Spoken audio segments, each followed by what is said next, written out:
What happens when Whoopi Goldberg's fiery rhetoric collides with Ann Coulter's relentless facts? This wasn't just a debate, it was a showdown. Ann came prepared, presenting her arguments with precision and composure, which appeared to unsettle Whoopi. From dismantling liberal policies to exposing the myths behind political narratives, Ann didn't hold back. But the real question is, did she go too far, or was she simply telling truths no one wanted to hear? Stay tuned, because this is a clash you can't afford to miss. The atmosphere was charged with tension as two iconic yet polarizing figures prepared to clash on national television. Ann Coulter, celebrated for her unapologetic style and mastery of statistics, was about to take the stage opposite Whoopi Goldberg on The View. What began as a seemingly ordinary discussion soon turned into an unforgettable exchange, capturing the attention of audiences everywhere.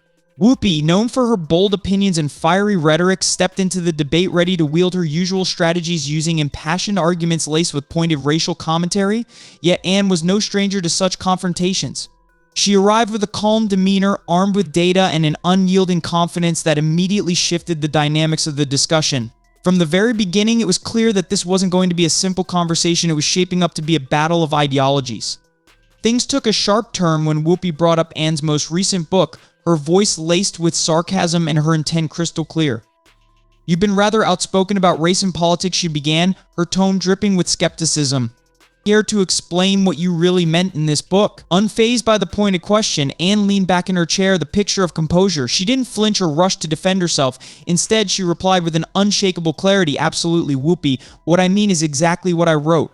Then came her bold statement, one that struck at the heart of the debate. Liberal policies have caused more harm than good for Black Americans, and this constant race baiting does nothing but divide us further.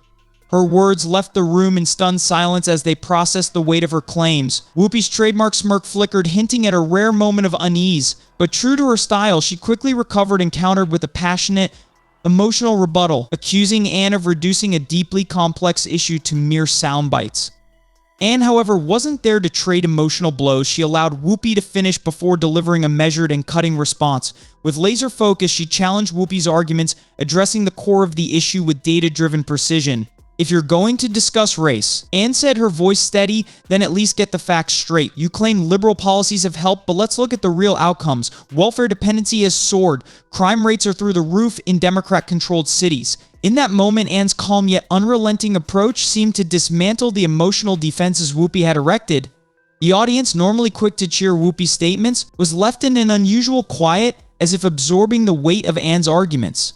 The dynamic between the two had shifted dramatically, setting the stage for what would become one of the most gripping debates in The View's history. The exchange became even more intense as Ann continued to lay out her arguments with an unwavering resolve. "If we're going to have an honest conversation about race," Ann stated firmly, "then let's focus on the tangible outcomes of these policies."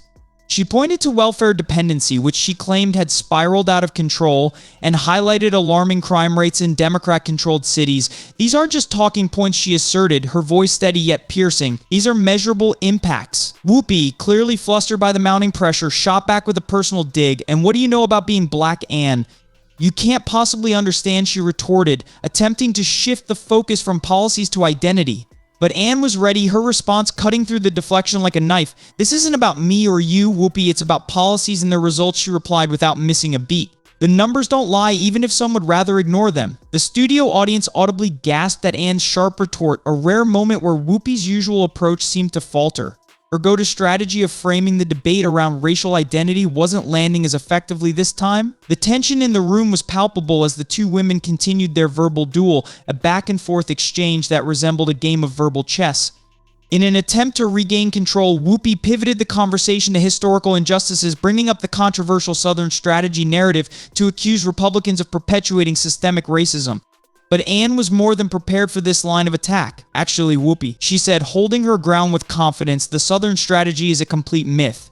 Republicans were gaining traction in the South long before that narrative was ever spun. And if we're talking about history, let's not forget the first Black congressman. He was a Republican." Ann's rebuttal was striking, leaving the room momentarily silent as her words sank in. Even the normally vocal audience seemed hesitant, as if grappling with the weight of her words. It was becoming increasingly clear that Ann wasn't just holding her own, she was systematically dismantling Whoopi's arguments piece by piece. Ann's unwavering focus and relentless delivery of facts left the studio in a state of uneasy silence. After dropping the historical bombshell about the first black congressman being a Republican, Ann didn't pause to savor the moment. Instead, she pressed forward, aiming directly at the core of Whoopi's argument. Visibly agitated, Whoopi attempted to regain her footing. "So what are you saying, Ann? That Republicans are saints?" She snapped, her frustration palpable. Ann didn't flinch. "No, Whoopi," she responded, her tone measured but firm. "I'm saying that liberals have weaponized race as a political tool, offering nothing of substance in return. Since the Civil Rights Act, many issues including abortion and homelessness have been framed as civil rights matters, sometimes diverting focus from tangible results.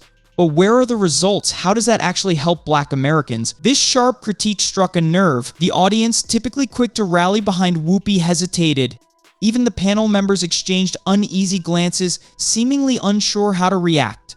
Whoopi, meanwhile, became visibly frustrated, interrupting Ann repeatedly in an effort to steer the conversation away from uncomfortable truths, but Ann remained steadfast, her composure unshaken. "You keep framing this as an issue of race," Ann continued, her voice cutting through the chaos. "But where's the accountability? Where are the policies that genuinely empower communities instead of keeping them dependent on government handouts?" Whoopi attempted to fire back, but her responses were scattered, driven more by emotion than substance. Ann, however, maintained her laser-sharp focus, methodically dismantling each point with cold, hard facts. Then, with a calmness that belied the tension in the room, Ann delivered the line that would resonate far beyond the studio walls. "Isn't it ironic," she said, locking eyes with Whoopi, "that the loudest voices on race are often the ones making everything about race? If we keep framing every issue as black versus white, how do we ever move forward?" The impact was immediate. The audience, initially hesitant, erupted in applause. Whoopi, clearly rattled, muttered something under her breath, but it was evident Ann's final words had landed with the force of a knockout punch. Ann's final statement resonated in the studio, leaving a lasting impression. "Isn't it ironic," she said, her voice calm yet piercing, "that those who claim to champion racial equality are often the ones perpetuating division by framing every issue as black versus white? How can we ever move forward with that mindset?" The audience, initially hesitant, broke into spontaneous applause. The reaction wasn't just polite, it was genuine. Whoopi, caught completely off guard, muttered a few inaudible words under her breath, but the damage was already done. Ann's measured and fact-based approach had not only dismantled Whoopi's emotional arguments, but had also turned the tide of a debate that Whoopi likely thought she would dominate. As the segment ended, it was clear who had emerged victorious. The panel looked visibly shaken, and even the typically loyal audience seemed to lean in Ann's favor. Social media lit up with reactions, with many praising Ann for her composure and evidence-based arguments. Tweets, posts, and comments praised Ann for her composure and ability to back her claims with evidence. One comment stood out among the many. Whoopi didn't just lose a debate. She lost the narrative. Ann Coulter came armed with facts, and the View wasn't ready for it. Now it's time to hear from you. What's your take on this explosive debate? Did Ann Coulter's fact-based approach win you over, or do you think Whoopi Goldberg had a stronger point, even if it didn't resonate with the audience?